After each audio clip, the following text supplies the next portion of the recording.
واتهاي aynu dib ugu laabano magaalada Sanaa haddaba duqeyntaasi kadib maalin walba oo jimcaha inta badan waxaa dhaca dibadbaxyo ay iskugu yimaadaan dadka reer Yemen gaar ahaan taageerayaasha Xuutiyiinta magaalada Sanaa ayaa waxa iskugu yimid boqolaal kun oo qof kuwaasi oo si lagu cambaareynaya weerarada Mareykanka iyo waliba Israa'iil haddaba aynu daawano muuqaalkan jawigu sidoo ahaa fagaaraha caanka ah ee ku yaal magaalada Sanaa oo iskugu yimaadeen dad aad u fara badan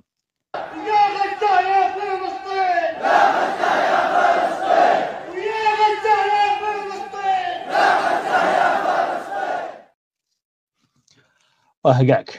wixii warar ah ee arrimahan ay ku soo kordha intaynu barnaamijka ku jirna ama barnaamijyadeena dambe ayaan idinkugu soo gudbin doonaa haddii aan la idmo markan aynu eegno dhanka Ukraine halkaasi oo lagu soo warramayo Ruushku duqeymo culus inuu saakay iyo xalay ku qaaday magaalooyin kala duwan oo ku yaala waddankaasi Ukraine warbaahinta maxalliga ah ayaa sheegaysa in 2 qof ay geeriyootay 40 kalena ay ku dhaawacmeen kadib markii weerar xagga cirka Ruushku uu ku qaaday subaxnimadii saaka ee jimcaha magaalooyinka Kharkiv iyo Sumy ee waqooyiga bari ee dalka Ukraine waxaana tan ay ku soo aadaysaa iyadoo caasimadda Faransiiska magaalada Paris ay martigelinayso shir ay halkaasi ku leeyihiin mas'uuliyiin ka socda Mareykanka dalal Yurub ka tirsan iyo waliba Ukraine iyadoo laga wada hadlayo joojinta dagaalka wararkii ugu dambeeyay ee goobta dagaalka ayaa waxay sheegayaan in duqa magaalada Kharkiv Igor Terikov uu barta Telegramka ku sheegay in hal qof la dilay 40 kalena ay ku dhaawacmeen kadib markii Ruushku duqeymo ku geystay magaalada Kharkiv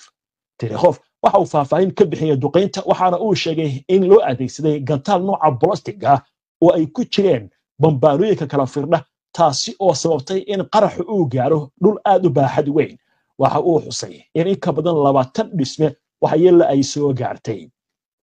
gudoomiyaha gobolkaasi Oleg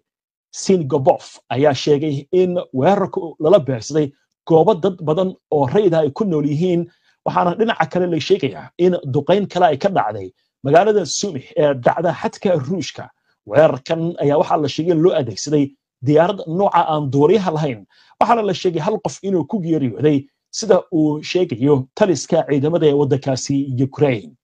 dhacdooyinkan ayaa waxay ku soo beegmayaan xilli shir hordhaca magaalada Paris ay ku leeyihiin mas'uuliyiin ka socda Mareykanka Yurub iyo Ukraine waxaana la sheegayaa in looga hadlayo qorshooyinka la xiriira sidii dagaalkan lagu joojin lahaa iyadoo la sheegayo in arrintan ay qayb ka yihiin Washington iyo waliba dalalka Yurub xogayaha muraha dibadda waddanka Mareykanka Marco Rubio ayaa daboolka ka qaaday in Mareykanku uu joojin doono dadaalada uu ku doonayo inuu ku dhexdhexaadiyo Ruushka iyo Ukraine